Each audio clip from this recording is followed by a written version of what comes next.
നമസ്കാരം, എല്ലാവർക്കും ഒരിക്കൽ കൂടി സ്വാഗതം. കുറേയധികം മാനിഫെസ്റ്റേഷൻ ടെക്നിക്കുകളുണ്ട്. ലോ ഓഫ് അട്രാക്ഷൻ, വിഷ്വലൈസേഷൻ ടെക്നിക്കുകൾ, ഇങ്ങനെ പലതും. പക്ഷേ ഇവയെല്ലാം കൂട്ടിച്ചേർത്തിട്ടുള്ള വളരെ ഇഫക്റ്റീവ് ആയിട്ടുള്ള വേറൊരു മെത്തേഡ് ഉണ്ട്. ഈ മെത്തേഡ് എൻ്റെ ജീവിതത്തിൽ ഞാൻ അപ്ലൈ ചെയ്തപ്പോൾ എനിക്ക് കുറേയധികം ഫിസിക്കലായിട്ടുള്ള അബണ്ടൻസ് നേടാൻ സാധിച്ചു. അതുപോലെ തന്നെ സ്പിരിച്വലി കുറേയധികം അബണ്ടൻസ് നേടാൻ സാധിച്ചു. അപ്പോൾ ആ ഒരു പ്രിൻസിപ്പിൾ എന്ന് പറയുന്നതാണ് മിറർ പ്രിൻസിപ്പിൾ. അപ്പൊ ഈ മിറർ പ്രിൻസിപ്പിളിൽ 5 പ്രധാനപ്പെട്ട ഘടകങ്ങളാണുള്ളത്. ഇന്നത്തെ വീഡിയോയിൽ അതിനെക്കുറിച്ചാണ് ഞാൻ പറയാൻ പോകുന്നത്. അപ്പോൾ ഇതുപോലുള്ള വീഡിയോസ് നിങ്ങൾക്ക് ഇഷ്ടമാണെങ്കിൽ ഈ ചാനൽ സബ്സ്ക്രൈബ് ചെയ്യുന്ന കാര്യം പരിഗണിക്കുക. ഈ മിറർ പ്രിൻസിപ്പിളിൽ പറയുന്ന ആദ്യത്തെ ഒരു പോയിന്റ് എന്ന് പറയുന്നത് ഡ്യുവൽ ഇൻ നേച്ചർ. അതായത് 2 തരത്തിലാണ് നമുക്ക് ഇതിനെ കാണാൻ സാധിക്കുക. ഒന്ന് ഫിസിക്കൽ ആയിട്ടുള്ള സംഭവം, അത് നിങ്ങൾക്കറിയാം. ഒരു കണ്ണാടി, അതിലൂടെ നോക്കുമ്പോൾ നമുക്ക് നമ്മുടെ റിഫ്ലക്ഷൻ, നമ്മുടെ പ്രതിബിംബം കാണുന്നു. 2 എന്ന് പറയുന്നതാണ് നോൺ ഫിസിക്കൽ അല്ലെങ്കിൽ മെറ്റാഫിസിക്കൽ. ഇവിടെയാണ് എല്ലാ തരത്തിലുള്ള അത്ഭുതങ്ങളും സംഭവിക്കുന്നത്. അതിനെ ബാധിക്കുന്ന കാര്യങ്ങൾ എന്ന് പറയുന്നത് നമ്മുടെ തോട്ട്സ് ആൻഡ് ഫീലിംഗ്സ് ആണ്, നമ്മുടെ ചിന്തകളും നമ്മുടെ വികാരങ്ങളും. ഈ തലത്തില് ഈ നോൺ ഫിസിക്കൽ ലെവലിന്റെ ഒരു പ്രത്യേകത എന്ന് പറയുന്നത് ഇത് ഇൻഫൈനൈറ്റ് ആണ്, അനന്താണ്. ഇതിനൊരു അറ്റല്ല. ഈ മിറർ പ്രിൻസിപ്പിൾ നമ്മൾ ഉപയോഗിക്കുന്നത് ഈ ഒരു അനന്തമായിട്ടുള്ള ഒരു തരത്തിലാണ്. അപ്പൊ അത് എങ്ങനെയാണെന്നുള്ളതാണ് ഇനി ഞാൻ പറയാൻ പോകുന്നത്. 2 മൈൻഡ് സെറ്റുകൾ നമുക്ക് മനസ്സിലാക്കാനുണ്ട്. ഒന്ന് എന്ന് പറയുന്നത് ഫോഴ്സ് മൈൻഡ് സെറ്റ്, 2 എന്ന് പറയുന്നത് ഇൻഫ്ലുവൻസ് ചെയ്യുന്ന മൈൻഡ് സെറ്റ്. അതായത് ഫോഴ്സ് എന്ന് പറഞ്ഞു കഴിഞ്ഞാൽ അവിടെ എപ്പോഴും ഈ ഹാർഡ് വർക്ക് അങ്ങനെ ചെയ്താലാണ് എന്തൊരു കാര്യം നേടാൻ സാധിക്കുള്ളൂ എന്നുള്ളൊരു മൈൻഡ് സെറ്റാണ്. ഇൻഫ്ലുവൻസ് ചെയ്യുന്ന മൈൻഡ് സെറ്റ് എന്ന് പറയുന്നത് അത് വേറൊരു തരത്തിൽ പറഞ്ഞാൽ കൊളാബറേറ്റ് ചെയ്യുക അല്ലെങ്കിൽ സഹകരിക്കുന്ന ഒരു മൈൻഡ് സെറ്റാണ്. എല്ലാ കാര്യങ്ങളും നേടിയെടുക്കുന്നത് വിൻ വിൻ സിറ്റുവേഷനിൽ കൂടെയാണ്. ഫോഴ്സ് എന്ന് പറയുമ്പോൾ അവിടെ എപ്പോഴും ഒരു വിൻ ലൂസ് എന്ന് പറഞ്ഞൊരു സംഭവം ഉണ്ട്. അതായത് ഒരാൾ ജയിക്കുമ്പോൾ വേറൊരാൾ പരാജയപ്പെടുന്നുണ്ട്. ഇവിടെ ഈ പറയുന്ന മിറർ പ്രിൻസിപ്പിള് നമുക്ക് ഈ നോൺ ഫിസിക്കൽ ലെവലിൽ നിൽക്കുമ്പോൾ, അതായത് നമ്മുടെ ചിന്തകളും നമ്മുടെ വികാരങ്ങളും ഉപയോഗിച്ചിട്ട് നേടാൻ ആഗ്രഹമുള്ള കാര്യങ്ങളെ നമ്മൾ ഏത് രീതിയിൽ അത് ഉപയോഗിക്കുന്നു എന്നുള്ളതാണ്. അത് കൊളാബറേറ്റീവ് ആയിട്ടുള്ള മൈൻഡ് സെറ്റിൽ ഉപയോഗിക്കുകയാണെങ്കിൽ അതിന് കുറേയധികം പുരോഗതി കൈവരിക്കാൻ സാധിക്കും. അതെങ്ങനെയാണെന്നുള്ളത് ഈ വീഡിയോയിലൂടെ ഞാൻ പറയുന്നതായിരിക്കും. അടുത്ത ഒരു നിയമം എന്ന് പറയുന്നത് നമ്മളെ കുറിച്ചുള്ള നമ്മുടെ സെൽഫ് വ്യൂ എന്താണ്, നമ്മുടെ ഈ ലോകത്തെ കുറിച്ചുള്ള നമ്മുടെ കാഴ്ചപ്പാട് എന്താണ്, ഇതിനെ 2നെ അടിസ്ഥാനപ്പെടുത്തിയിട്ടാണ് ഈ പറയുന്ന മിറർ പ്രിൻസിപ്പിൾ പ്രവർത്തിക്കുന്നത്. അതെങ്ങനെയാണെന്നാണ് ഇനി പറയാൻ പോകുന്നത്. നിങ്ങൾക്ക് നിങ്ങളെ കുറിച്ച് വളരെ നല്ല അഭിപ്രായമാണോ? നിങ്ങൾക്ക് നിങ്ങളെ തന്നെ സ്നേഹിക്കാൻ സാധിക്കുന്നുണ്ടോ? ഈ സെൽഫ് വ്യൂ എന്ന് പറയുന്നത് അൺകോൺഷ്യസ്ലി അല്ലെങ്കിൽ അബോധപൂർവം സാമൂഹ്യപരമായിട്ടുള്ള പല ഇടപെടലുകളുടെ അടിസ്ഥാനത്തിൽ മാറാൻ സാധ്യതയുണ്ട്. അതായത് ഇപ്പോൾ ഇടപഴകുന്ന ആൾക്കാർ എപ്പോഴും കുറ്റപ്പെടുത്തിക്കൊണ്ടിരിക്കുന്ന ആൾക്കാരാണെങ്കിൽ ഈ കേൾക്കുന്ന ആളിന് ഇതറിയാതെ ഒരു പക്ഷേ അത് അവരെ സ്വാധീനിക്കും. അപ്പോൾ അവർ അൺകോൺഷ്യസ്ലി ഒരു കുറ്റക്കാരനായിട്ട് അല്ലെങ്കിൽ ഒരു കുറ്റക്കാരിയായിട്ട് ഒരു ഇമേജ് അവർ തന്നെ അറിയാതെ ക്രിയേറ്റ് ചെയ്യും. അങ്ങനെ വരുമ്പോൾ എന്താ സംഭവിക്കുക? അപ്പോൾ അവരെ ഏറ്റവും ലോ വൈബ്രേഷൻ വിക്ടിം ആയിട്ടുള്ള അല്ലെങ്കിൽ ഇരയാക്കപ്പെട്ട രീതിയിലുള്ള ഒരു മൈൻഡ് സെറ്റിൽ അവർ പ്രവർത്തിക്കാൻ തുടങ്ങും. അങ്ങനെ വരുമ്പോൾ അവരെ ഏറ്റവും ലോ വൈബ്രേഷനിൽ നിൽക്കുമ്പോൾ അതിനനുസരിച്ച് അവരുടെ എനർജി വളരെ കുറവായിരിക്കും.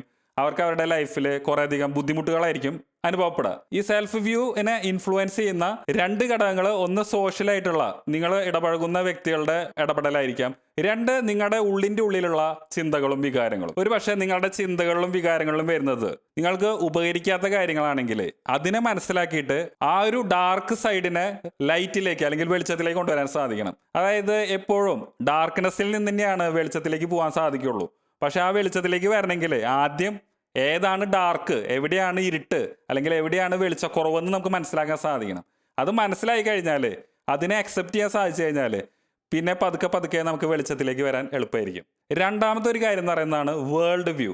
നിങ്ങൾക്ക് ഈ ഒരു ചുറ്റുപാടിനെ കുറിച്ച്, ഈ ഒരു ലോകത്തെ കുറിച്ചുള്ള നിങ്ങളുടെ കാഴ്ചപ്പാട് എന്താണ്? ഈ ഒരു കാലഘട്ടത്തിൽ ഇപ്പോൾ കുറേയധികം പൊളിറ്റിക്കലായിട്ട് കുറേ കാര്യങ്ങൾ സംഭവിക്കുന്നുണ്ട്. അത് എന്താണെന്ന് ഞാൻ പറയണില്ല, പക്ഷെ നിങ്ങൾക്ക് ഊഹിക്കാവുന്നതേ ഉള്ളൂ. അപ്പോൾ ഇങ്ങനത്തെ ഒരു സിറ്റുവേഷൻ വരുമ്പോൾ 2 രീതിയിൽ ചിന്തിക്കാം. ഒന്ന് എന്ന് പറയുന്നത് ഇവിടെ ഭയങ്കര പ്രശ്നമാണ്, ഇനി എങ്ങനെ ജീവിക്കുക, അങ്ങനെ ചിന്തിച്ചു കഴിഞ്ഞാൽ അതിനെ സാധൂകരിക്കുന്ന രീതിയിലുള്ള വസ്തുതകൾ അത് കാണിച്ചു തരും. അതിനെ സഹായിക്കുന്ന ഒരു കാര്യം എന്ന് പറയുന്നത് നമ്മുടെ ബ്രെയിനിലുള്ള ഒരു സംഭവമാണ്. അതൊരു റഡാർ പോലെ വർക്ക് ചെയ്യുന്ന ഒരു സംഭവമാണ്, റെറ്റിക്കുലർ ആക്ടിവേറ്റിംഗ് സിസ്റ്റം. അപ്പോൾ അത് ഇങ്ങനെ ഓരോരോ എവിഡൻസസ്, തെളിവുകൾ കാണിച്ചു തരും. ഈ ഒരു കാലഘട്ടത്തിൽ ഇങ്ങനെയാണ് ബുദ്ധിമുട്ടുകളാണ്. അതേസമയം ഇങ്ങനത്തെ ഒരു സാഹചര്യത്തിൽ എങ്ങനെ എനിക്ക് നേട്ടങ്ങൾ കൈവരിക്കാം എന്നുള്ള രീതിയിൽ, അതായത് ഉപകരിക്കുന്ന ചോദ്യങ്ങൾ ചോദിച്ചു കഴിഞ്ഞാൽ അതിനെ സാധൂകരിക്കുന്ന രീതിയിലുള്ള കാര്യങ്ങളും ഈ പറയുന്ന റെറ്റിക്കുലർ ആക്ടിവേറ്റിംഗ് സിസ്റ്റം കാണിച്ചു തരും. ഏറ്റവും രസകരമായിട്ടുള്ള ഈ ഒരു വാചകം കേട്ട് കഴിഞ്ഞാൽ തന്നെ നിങ്ങൾക്ക് മനസ്സിലാവും. ഇത് വാരൻ ബുഫറ്റ് എന്ന് പറഞ്ഞ കോടീശ്വരൻ അല്ലെങ്കിൽ ബില്യണയർ പറഞ്ഞിട്ടുള്ള ഒരു കാര്യമാണ്. എപ്പോഴാണോ ഈ പറയുന്ന സമൂഹം വളരെയധികം ഭയപ്പെട്ട് നിൽക്കുന്നത്, അപ്പോൾ ഭയങ്കര അധികം ഗ്രീഡി ആവണം. ഇത് അദ്ദേഹം ഉപയോഗിച്ചത് അദ്ദേഹത്തിന്റെ സ്റ്റോക്ക് മാർക്കറ്റിൽ ഒരു സ്ട്രാറ്റജിനെ കുറിച്ച് പറയാനാണ്. ഓരോ സാഹചര്യത്തിനനുസരിച്ചും അതിന് നമ്മളെ അനുകൂലിക്കുന്ന രീതിയിലേക്ക് എങ്ങനെ മാറ്റാൻ സാധിക്കണം എന്നുള്ളൊരു അവബോധം നമുക്ക് ഉണ്ടാവണം. അതിന് വേണ്ടത് ഈ പറയുന്ന ഏറ്റവും റൈറ്റ് ആയിട്ടുള്ള ക്വസ്റ്റ്യൻസ് ചോദിക്കണം എന്നുള്ളതാണ്. അങ്ങനെ സെൽഫ് വ്യൂവും വേൾഡ് വ്യൂവും നമുക്ക് ഉപകരിക്കുന്ന രീതിയിലാക്കാൻ സാധിച്ചു കഴിഞ്ഞാൽ ഈ മിറർ പ്രിൻസിപ്പിൾ ഉപയോഗിച്ചിട്ട് നമുക്ക് കുറേ അധികം അത്ഭുതങ്ങൾ നമുക്ക് സൃഷ്ടിക്കാൻ സാധിക്കും. നമ്മൾ സൃഷ്ടിക്കുന്ന ഈ ഒരു ഇമേജിന് ഇതിനെ നമുക്ക് സ്ട്രോങ് ആക്കാൻ സാധിക്കണം, അതായത് ശക്തിപ്പെടുത്താൻ സാധിക്കണം. ഇത് എളുപ്പത്തിൽ മനസ്സിലാവാനായിട്ട് എൻ്റെ ഒരു റിയൽ ലൈഫ് എക്സ്പീരിയൻസ് ഞാൻ പറയാം. ഈ യൂട്യൂബ് ചാനലിൽ എൻ്റെ ആദ്യത്തെ വീഡിയോ ചെയ്തത് ഞാൻ 2019 അത് ഞാൻ വർക്ക് ചെയ്യുന്ന ആ ഒരു മേഖലയുമായിട്ട് ബന്ധപ്പെട്ട ഒരു വീഡിയോ ആണ് ഞാൻ ചെയ്തത്. 2-3 വീഡിയോ ചെയ്തു. പിന്നെ രണ്ടാമത് ഞാനത് സ്റ്റാർട്ട് ചെയ്തപ്പോൾ ഞാൻ ഈ ചാനലിൻ്റെ ആ ഒരു ഇൻറ്റൻഷൻ ഞാൻ മാറ്റി. അതായത് ടെക്നിക്കലായിട്ടുള്ള കാര്യങ്ങളെക്കാളും എനിക്ക് കൂടുതൽ ഇഷ്ടം കുറച്ചും കൂടിയും സെൽഫ് ഡെവലപ്മെൻ്റ് ആയിട്ടുള്ള കുറച്ചും കൂടി സ്പിരിച്വൽ ആയിട്ടുള്ള കാര്യങ്ങളെ കുറിച്ച് സംസാരിക്കാനാണ്. അപ്പോൾ ഞാൻ 2 വർഷം കഴിഞ്ഞപ്പോൾ ഞാൻ പതുക്കെ ഈ സ്പിരിച്വൽ അല്ലെങ്കിൽ സെൽഫ് ഡെവലപ്മെൻറ്റ് വീഡിയോസ് ചെയ്യാൻ തുടങ്ങി. അത് 1 വർഷം ഞാൻ ഏറെക്കുറെ കൺസിസ്റ്റൻ്റ് ആയിട്ട് ചെയ്തു. പക്ഷെ അത് കഴിഞ്ഞിട്ട് പിന്നെയും ഞാൻ 1 വർഷത്തോളം ബ്രേക്ക് എടുത്തു. കുറച്ചു കാലം ചെയ്ത് അത് കഴിഞ്ഞ് വലിയൊരു ബ്രേക്ക് എടുക്കുമ്പോൾ അതിനനുസരിച്ച് അതിന് കിട്ടുന്ന റെസ്പോൺസസും കുറയാൻ തുടങ്ങി. പലർക്കും സംഭവിക്കുന്ന ഒരു കാര്യം എന്ന് പറയുന്നത് അവർക്കൊരു ഇമേജ് ചിലപ്പോൾ അവർ ബിൽഡ് ചെയ്തെടുക്കും. പക്ഷേ ഈ പറയുന്ന സൊസൈറ്റിയുടെ ആ ഒരു ചട്ടക്കൂടിൽ നിന്നിട്ട് അവർ പറയുന്ന റെസ്പോൺസുകളും അല്ലെങ്കിൽ നമ്മുടെ ക്രിയേറ്റിവിറ്റിനേക്കാളും കൂടുതൽ ചെവി കൊടുക്കുന്നത് മറ്റുള്ളവർ പറയുന്ന അഭിപ്രായങ്ങൾക്കാവുമ്പോൾ അതിനനുസരിച്ച് ചിലപ്പോൾ ഈ ട്രാക്ക് ഒന്ന് മാറിപ്പോവാൻ സാധ്യതയുണ്ട്. അപ്പോൾ എപ്പോഴും ശ്രദ്ധിക്കേണ്ട കാര്യം, എനിക്ക് എന്താണോ എൻ്റെ ഉദ്ദേശം അതിനുവേണ്ടി ഞാൻ ആ ഒരു കാര്യം ചെയ്യുമ്പോൾ അതിന് പലതരത്തിലുള്ള റെസ്പോൺസസ് ഉണ്ടാവും. പക്ഷേ ഏത് രീതിയിലുള്ള റെസ്പോൺസാണ് എനിക്ക് എന്നെ മുന്നോട്ട് നയിക്കുന്നത് അതിലേക്ക് ഫോക്കസ് ചെയ്യാൻ സാധിച്ചു കഴിഞ്ഞാൽ പതുക്കെ പതുക്കെ ആ ആഗ്രഹങ്ങളിലേക്ക് നമ്മൾ എത്തുന്നത് നമുക്ക് കാണാൻ സാധിക്കും. ഇങ്ങനെ നമ്മുടെ ഇമേജ്, നമ്മൾ ബിൽഡ് ചെയ്യുന്ന ഇമേജ് അത്രയും സ്ട്രോങ് ആക്കാൻ സാധിച്ചു കഴിഞ്ഞാൽ, ആ സ്ട്രോങ് ആക്കുക എന്ന് പറയുമ്പോൾ ഇവിടെ ശ്രദ്ധിക്കേണ്ടതായിട്ടുള്ള ഒരു ഘടകം എന്ന് പറയുന്നതാണ് കൺസിസ്റ്റൻസി.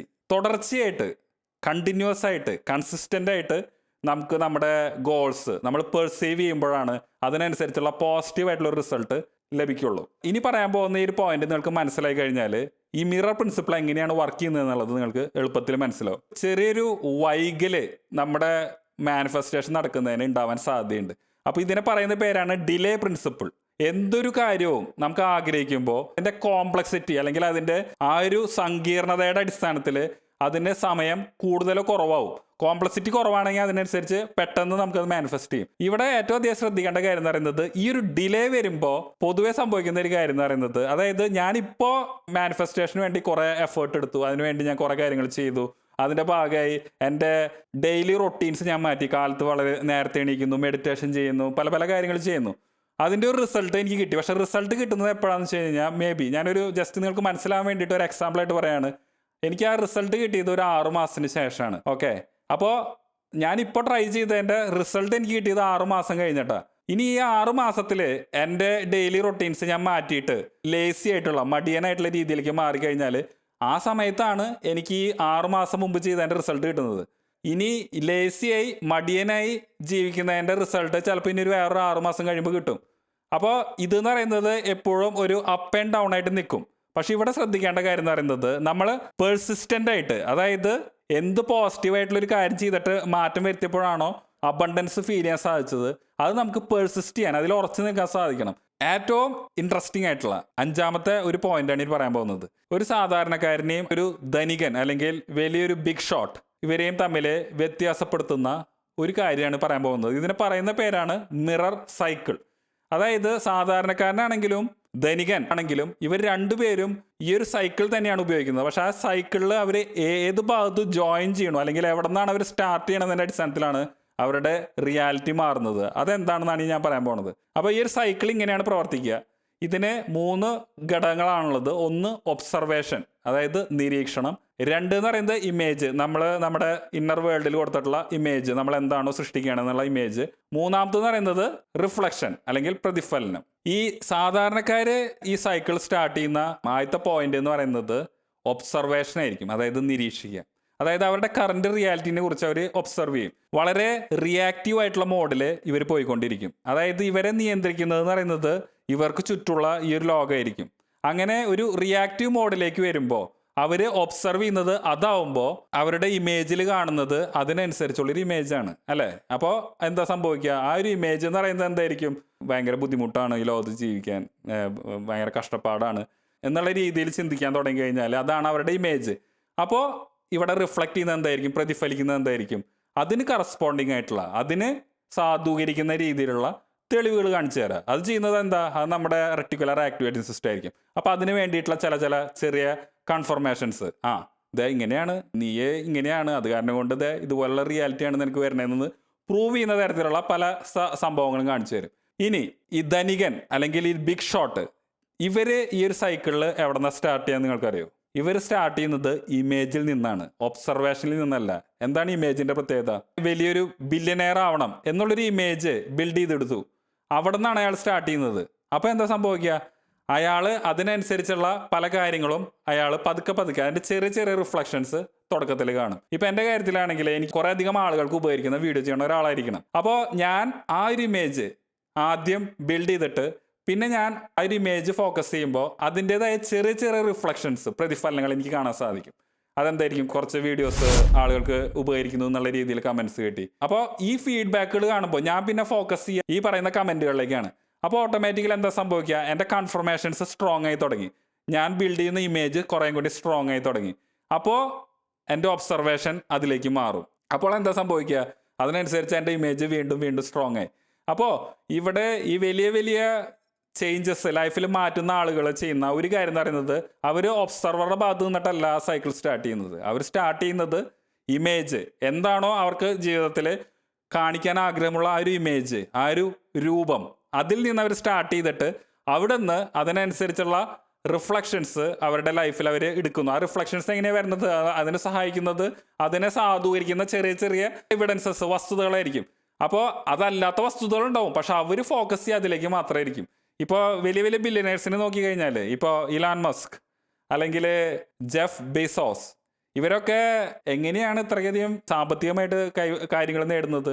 അവർ ബിൽഡ് ചെയ്തിട്ടുള്ളൊരു ഇമേജ് ഉണ്ട്, അതിലേക്ക് മാത്രമാണ് അവർ ഫോക്കസ് ചെയ്യുന്നുള്ളൂ. അപ്പോൾ അതിനനുസരിച്ചുള്ളൊരു റിയാലിറ്റി അവർക്ക് ബിൽഡ് ചെയ്യാൻ സാധിക്കുന്നു. അപ്പോൾ ഇതാണ് ഈ പറഞ്ഞ സാധാരണക്കാരനും അല്ലെങ്കിൽ ഒരു ബില്യനെയറും തമ്മിലുള്ള വ്യത്യാസം. ഏറ്റവും പ്രധാനപ്പെട്ട ഒരു കാര്യം എന്ന് പറയുന്നത്, സാധാരണക്കാരെന്ന് പറയുന്നത് എപ്പോഴും ഇഫക്റ്റ്, ഒരു ഫലം. എൻ്റെ ജീവിതത്തിൽ ഇങ്ങനെയൊക്കെ എനിക്ക് സംഭവിക്കുന്നത്. അപ്പോൾ അങ്ങനെ ഒരു ഇഫക്റ്റ് എന്നുള്ളൊരു ഭാഗത്തേക്കാണ് പോവുക. പക്ഷെ അതേസമയം വലിയ ധനികൻ അല്ലെങ്കിൽ വലിയ ബിഗ് ഷോട്ട് എന്ന് പറയുന്ന ആൾക്കാരൊക്കെ അവരെ കാരണമാണാവുന്നത്. ഓക്കെ, ഞാൻ ഇങ്ങനെയാണ് അല്ലെങ്കിൽ എനിക്കിങ്ങനെ സാധിക്കും എന്നുള്ളൊരു കോസിൻ്റെ സൈഡിൽ നിന്നിട്ടാണ് അവർ വർക്ക് ചെയ്യുന്നത്. അപ്പോൾ അതിനനുസരിച്ചുള്ള റിസൾട്ട് അവർക്ക് കിട്ടുന്നു എന്നുള്ളതാണ്. അപ്പോൾ എപ്പോഴും പാസ്റ്റിൽ നടന്ന കഴിഞ്ഞു പോയ കാര്യങ്ങളെക്കുറിച്ച് വേവലാതിപ്പെട്ടോ അല്ലെങ്കിൽ അതിനെക്കുറിച്ച് പരാതിപ്പെട്ടോ ഒരു കാര്യമില്ല. അങ്ങനെ ചെയ്യുന്ന ആൾക്കാരാണ് സാധാരണക്കാർ. അതേസമയം ഈ ഒരു നിമിഷത്തിൽ, ഈ ഒരു സമയത്ത് എനിക്ക് എന്തൊക്കെ ചെയ്യാൻ സാധിക്കും? What is the greatest intention I have in this moment? ഈ ഒരു നിമിഷത്തിൽ എനിക്ക് കൊണ്ടുവരാവുന്ന ഏറ്റവും നല്ലൊരു ഉദ്ദേശം എന്താണ്? അങ്ങനെ ഫോക്കസ് ചെയ്ത് അതിലേക്ക് മാത്രം നിൽക്കുന്ന ആളുകൾക്കാണ് അവരുടെ റിയാലിറ്റി ഏറ്റവും ഉയർന്ന തലത്തിലേക്ക് എത്തിക്കാൻ സാധിക്കുന്നത്. അപ്പോൾ ഈ വീഡിയോ കാണുന്ന നിങ്ങൾക്ക് എല്ലാവർക്കും ഏറ്റവും ഉയർന്ന തലത്തിലുള്ള ഒരു റിയാലിറ്റി, വളരെ നല്ല ഇൻറ്റൻഷനോടുകൂടിയുള്ള ഒരു റിയാലിറ്റി ഈ ഒരു മിറർ പ്രിൻസിപ്പിൾ ഉപയോഗിച്ച് ചെയ്യാൻ സാധിക്കട്ടെ എന്ന് ഞാൻ ആശംസിക്കുന്നു. അപ്പോൾ നിങ്ങളുടെ സ്നേഹം ഒരു ലൈക്കായിട്ടോ ഇൻസ്റ്റാഗ്രാം, ഫേസ്ബുക്ക്, വാട്സപ്പ് ഇവയിലൂടെ ഷെയർ ചെയ്തിട്ടോ അല്ലെങ്കിൽ ഒരു കമൻ്റായിട്ടോ രേഖപ്പെടുത്തി കഴിഞ്ഞാൽ ഈ വീഡിയോ കുറേ അധികം ആളുകളിലേക്ക് എത്തുന്നതിന് വളരെയധികം സഹായിക്കും. അപ്പോൾ ഇതുപോലെ ഉപകരിക്കുന്ന കുറേയധികം നല്ല വീഡിയോസായി ഇനിയും എനിക്ക് വരാൻ സാധിക്കട്ടെ. അതുവരെ നിങ്ങൾക്ക് എല്ലാവർക്കും എൻ്റെ നന്ദി, നമസ്കാരം. Have A nice day.